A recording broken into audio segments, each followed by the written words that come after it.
So we previously did a video on 5 good habits that will get you to Immortal, and this was inspired by the channel Chessbra, who have a building habits series where they teach you a set of rules that you can follow in your games to try to help you become a more consistent player. We've taken the chance to try and apply these things to Valorant and give you habits that will help you improve at the game. As mentioned before, our first video was mainly started because I was looking for a way to simplify my grind back to Immortal, and it worked wonders for me. This video though is going to be for all of you lower rank players that are struggling to get into the higher ranks, as I think that these are more basic habits that you could build up that will give your game quite a bit of an edge. And the first habit we're going to talk about is actually very similar to one of the chess habits that they discuss, which is to focus on taking mid control in your games. I'm pretty bad at chess, I'm going to be honest, so I'm not even going to try to talk about why taking the center of the board is really important. There's probably a lot of reasons, and it's probably pretty similar to Valorant, whereas when you take mid control in Valorant, it leaves you open to a lot of different options. Let's look at a map like Ascent, for example. If you take mid control and you get a pick on, say, Catwalk, you can immediately start pushing A and actually pretty much execute a split instantaneously from A main. It's pretty basic actually. When you're in the center of the map, you have a lot more options than when you're on the edge of the map. Now, of course, it's still important to place pressure on the entrances to the sites, but this is where Sentinels can come in super clutch because they can help you hold these areas while your team is doing other things. This is kind of the mistake a lot of lower ranked players make though, where they sort of just forget that mid exists. And now you're playing on split and Sage is just walling off mid and running straight towards whatever site you're going to, and basically nobody went mid, you don't really realize that it's walled, and the enemy team can just rotate freely.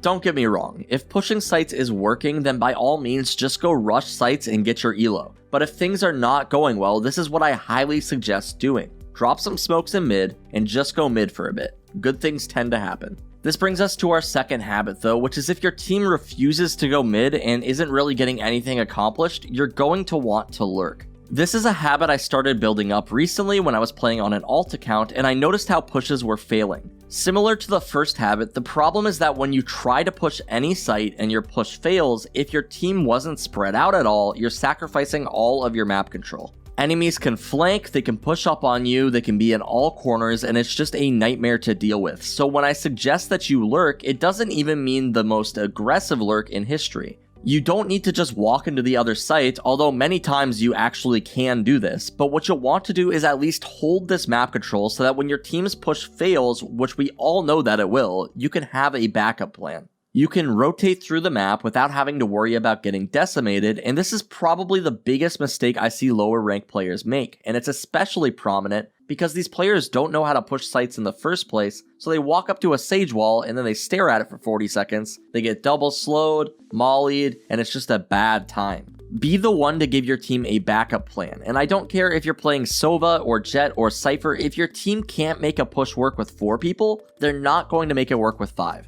This is all stuff that we go over in depth on the website, by the way, where we upload tons of new content weekly, from viewer submitted VOD reviews to actual breakdowns from Radiant level players on how to play all agents of the game. We've got it all. We recently even got a really awesome aim training tutorial submitted by popular content creator Noted, so thank him so much for that, and if you're really looking for the best way to improve, we highly recommend you check out SkillCapped.com, link in the description below. This next habit is probably one of the most crucial things that will result in you winning rounds from behind, as well as you throwing rounds when you're ahead, and it just comes down to understanding how numbers work in Valorant. It's a pretty simple concept to understand, but you'll probably have to consciously be thinking about this to apply it in your game and make sure it sinks in.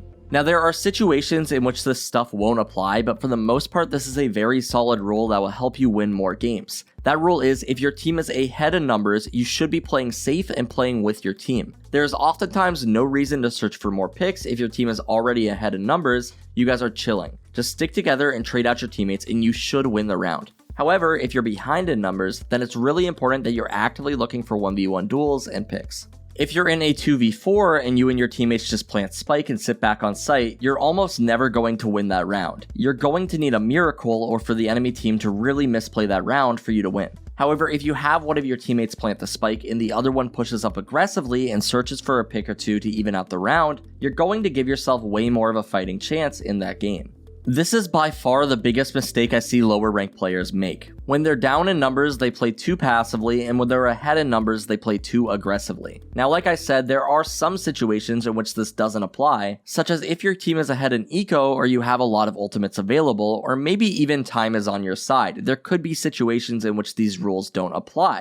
However, for the most part, these are good habits to have that will help you win more rounds. Moving on to our fourth habit though for lower ranked players to rank up, and that is to never die with utility. The idea here is that your utility should provide you with the options to do things more safely in the game. So if you're dying with flashes or if you're dying with information gathering abilities, you're dying from things that you could have been more prepared to deal with. It does take a bit of game sense to know when to use your utility, and it's hard to build up that game sense if you don't first begin by using your utility. And so many players in lower ranks don't use theirs, and this is why it's worth mentioning. This gets far more advanced in higher ranks where you start requesting specific utility from your teammates beyond just using your own util, but to do that, first you need to know how to play your own agent, and this is where it all starts. Moving on to our last habit though, and that's going to deal with how to play the map along with our first two habits, and that's going to be that generally it's a good idea for you to split sites in Valorant. Similar to when we talked about going over for taking mid control, if you see all four of your teammates going through one area, it can oftentimes be a good idea to come through the other entrance late. This is to give your team more control and pressure. This is because, for example, on a map like Split, if your entire team goes through mid and is going to burst in through B heaven, this can be great for getting onto B site, but this also concedes all of B main to the defense, which can make it very difficult for your team to actually hold the site when the time comes. However, if you have a player come through B main late, or maybe you use your utility to help clear it out, then now when your team gets onto B site, not only do the defenders not have control of B main, they also need to retake heaven when they come in because they have already lost that too. What's most common to see in your matches is a 2-3 split onto sites where 2 players go through one entrance and 3 players go through the other. But a 1-4 split can work fine too, as long as one player, likely being you, plays it safe and pushes in off of your team's contact. Splitting sites can be incredibly important though, and as with all of our habits, I guarantee if you build this one up, it will save you many, many rounds. Those are going to be all 5 of our habits for today though, and if you wanted to check out our other video for 5 habits to get you to Immortal, I highly recommend that you do so. I tried to cover different habits in this video than that one, but honestly they both offer great tips for really any rank. As always, my name is King, and we here at SkillCapped want to thank you all for watching. We'll catch you in the next one. How much have you ranked up since using SkillCapped? That would be 5 times now. I placed Iron 1 on my first act. And what rank are you now? Gold 1. So I jumped from Silver 2 up to Plat 1 within 2-3x maybe. What's your favorite part of the website? I absolutely love the Smurf commentaries. Agent courses and the game sense ones. I think the agent guides. What was your favorite agent guide?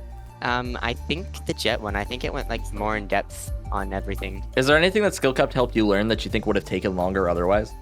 I think my whole aiming situation. Like how to use the agent abilities, like the util.